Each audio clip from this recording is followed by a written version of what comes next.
邵阳的朋友们，以后来咱们武钢坐飞机啊，将更加方便了。我身后呢是动新高速到武钢机场的一个连接线，建成之后呢，将极大的提高公路的一个通行量以及行车的舒适度。哇，它这里好久通车嘞？1个半年。现在里面修的差不多了吗？修费站没搞好，就修费站没得搞好嘞。它这个路修的怎么样了？路子修好了。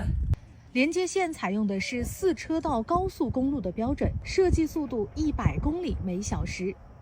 从洞口高铁站到武钢机场的时间大概是1个小时左右。